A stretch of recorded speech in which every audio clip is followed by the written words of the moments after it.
Hey guys, welcome back to another Skyblock episode. It's been a couple days since the last one. Reason was that I was really ill.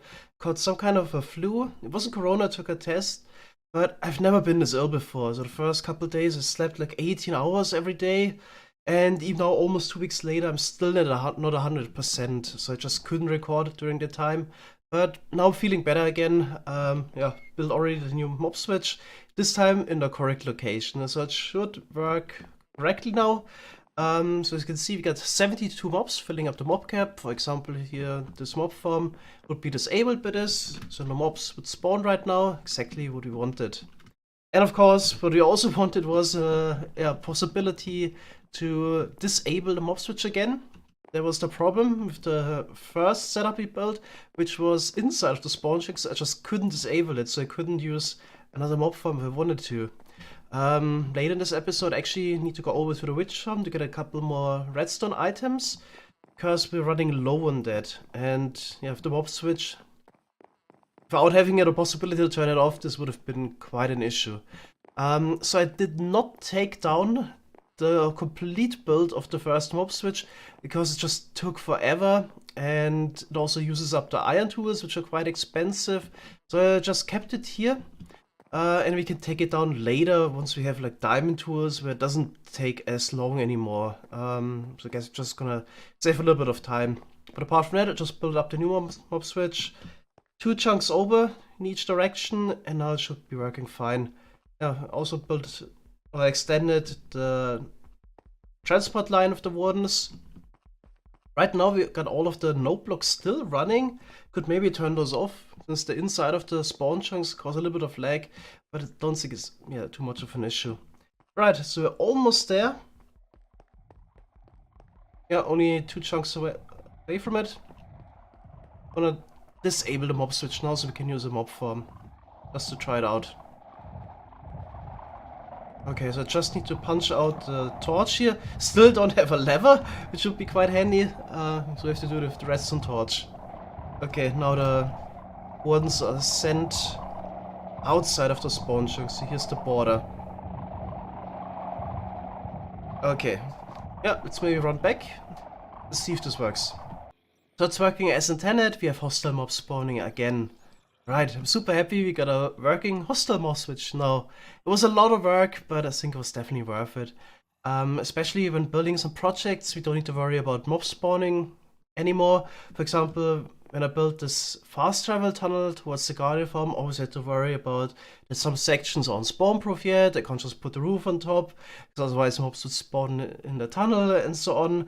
And now, yeah, it's just gonna be a lot easier. I can build it layer by layer, and then, for example, put in the ice last once we have the tunnel already. So it's gonna be a bit easier to build some projects now. I'm super happy about this. Right, so next thing I need to do is actually need to run back to the Shrieker. I deposited my armor, some items there, and my horse is also still over there. So I need to bring that stuff back. And then so I'm gonna enable the mob switch again. And then the next thing I'm gonna do is I'm working on a pig breeding. So we can finally convert some pigs into zombified piglins with the lightning strike and get some gold this way so we can get villagers finally. Alright, I'm gonna run. I've actually done a lot of running, so I got my armor and the bow back, and I even had to get some snow, which I didn't bring over to the main area before. So I had to run all the way over to the fox farm again and get a little bit of snow, because I need that for the pig breeding setup. So later I will stand on top of those snow layers here and aim through the small gap, which is tight enough so no baby pig can fit in there. Wouldn't have worked with a slab, so that's why I had to get those snow layers. Alright, so yeah, this is the pig breeding setup that I already built up. Still need to get the pigs in. So the basic idea is we gonna attach the pigs with a lead to the fence here and have them dangling below. And then they would approximately be at this height. We can easily feed them potatoes. Baby pigs will be flushed towards this setup here with the scaffolding and would go upwards. So this setup that I came up with in creative that somehow works. So the baby pigs get flushed into the scaffolding here. And since they try to pathfind back to the adult pigs, they jump up a little bit and get caught in the water one layer above and then would be sent into the anti-cramming prevention chamber. So all the baby pigs will be stuck in the twisting vine there and won't anti-cram.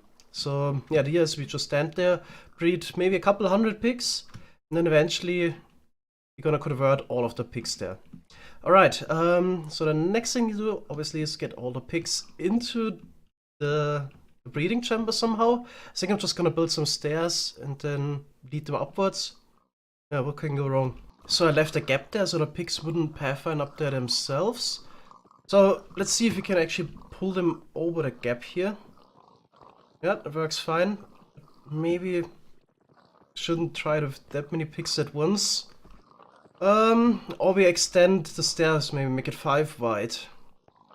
Probably better. Let's see, at least try with those two. See if we can get them in there. So we have to push them. Yeah, that seems to work fine.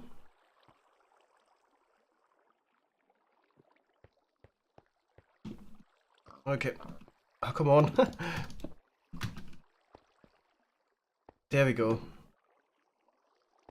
Oh, there's even one more pig attached to it somehow. Yeah, so I'm just gonna extend this to 5 wide. Guess I can disregard the pig that is outside.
Okay, now we can start using the setup. I already found some potatoes again. Right, so the reason why we actually attached all the pigs to the fence at the top is, while they're dangling down, there's a lot of commotion in there. And this makes it relatively easy to just hold down right mouse button and eventually all of the pigs would be in front of the player and we can feed them the potatoes. So this is a really simple setup. No issue with anti-cramming or whatsoever. Yeah, it makes it really easy to AFK. Okay, let's take a look inside. Should be already, a ton of baby pigs. Let's not worry about the XP. So those baby pigs are sent into the scaffolding setup. As I said, they try to pathfind back and then swim up again and get caught in the water above. This took me actually quite some time in creative to find a setup somehow where I could get a baby pig into a pillar of water so they can just go through the scaffolding into the anti-prevention chamber. And somehow this worked then in the end. Super reliable as you can see. So really nice setup. Okay, so all I gotta do is basically just AFK here. I can even use Tweakaroo for this. Since I don't have a dispenser yet that would supply me with the potatoes while I'm AFK, I think it's fine if I use Tweakaroo here. What it does basically, if I run low on potatoes, it uses the hand restock feature and fills up my slot. So I can just, do this and go AFK and come back in an hour once I used up all the potatoes. So I got roughly 28 stacks. Should be enough for a couple hundred pigs, but not too many on the other hand, so I don't think we're gonna have some lag issues. Maybe have like, I don't know, 700-800 baby pigs in there, or adult pigs later. I think that should be fine. I haven't tested this in creative yet, so that's something we'll find out.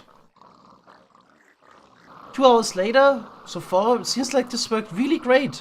I got rid of all my potatoes, And we have a couple hundred pigs in there. We can check with the F3 menu. So there's in total over 1000 entities around. So it looks like, maybe let's try to only look at those pigs. We have roughly 960 pigs in there. It's actually crazy. I thought this would be really laggy at this point. Let's do log TPS to check real quick. So we're at 12 MSPT. Could probably have 2000 more pigs in there. Actually, really, really good. Let's maybe check. Oh. Yep. There's definitely a lot of overlapping pigs in there. Okay. So far, this worked great.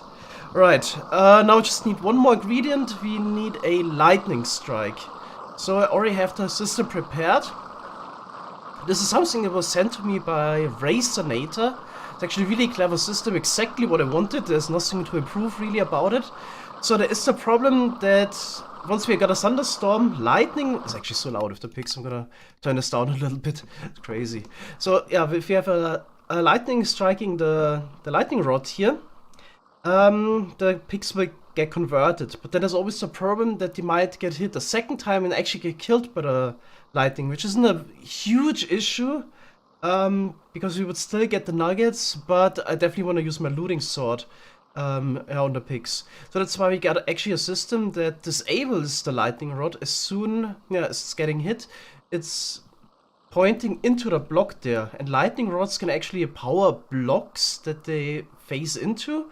So the trapdoor will then open here on top, and then the water will block access to the lightning rod. So it can only be hit once.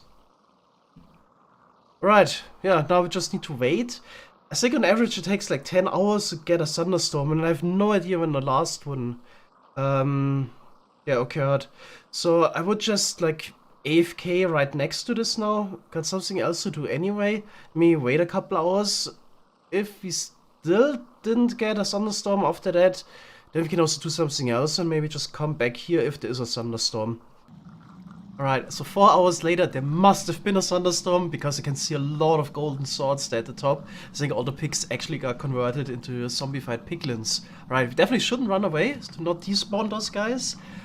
We should just kill them now. Oh my god. Yeah, this looks kind of crazy.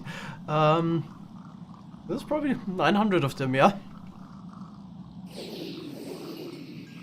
Oh, I think we're fine. I think we're fine. Yeah.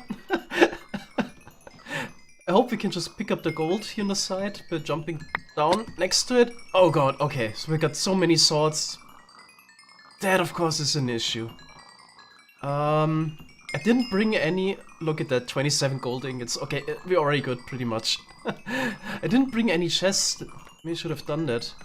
Maybe jump down on this side here again. Pick up more stuff, yeah. I mean, we have 5 minutes before all the swords and the other ingots would despawn. But I think we are definitely enough for 2 golden apples. I can just jump up here. Yeah, let's just sort out. So I picked up all the items. Checked, there's none inside. Let's see what we got. It's a bit over 8 stacks of gold nuggets.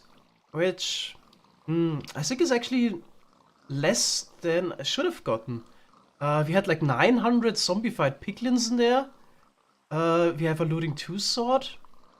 So this is roughly 8 times 64, 450 gold nuggets. It's basically the amount I would get without looting.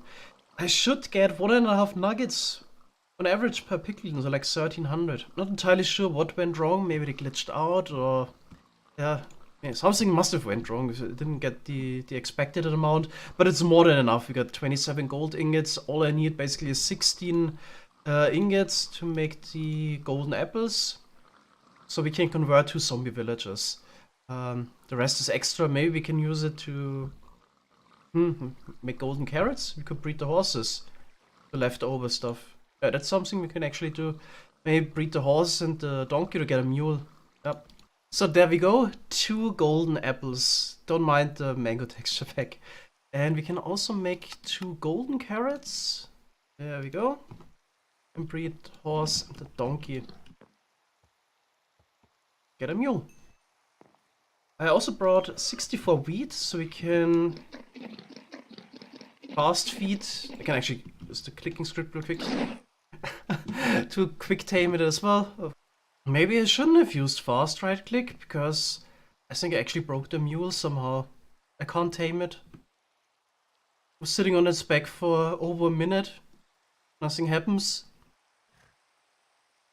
Sitting in a mule. Doesn't move. Oh, I think I know what the problem is. I had that before, so you can sometimes only tame the animals if they can pathfind, since we don't have any full blocks around here. Yeah, the mule doesn't want to pathfind. Ah, I worked with the other horses because I tamed them on top of the grass blocks.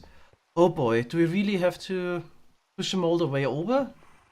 Or can I just maybe place a couple more slabs to still have some acacia slabs there? Is that really it? And he starts pathfinding immediately. Ah, that's it. And now I can tame it, right? Yeah, so they have to be able to pathfind so you can tame them.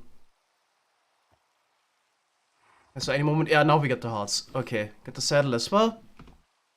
Now we can check how fast this one is. So it always takes like the stats from both parents. So here we got 12 and this was about 7.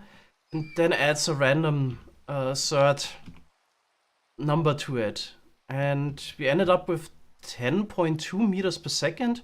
So this is actually pretty decent. I think I'm just gonna use the mule from now on instead of the horse because of the extra storage capability. Just need to put a chest on it. Don't have right now. Let's add one.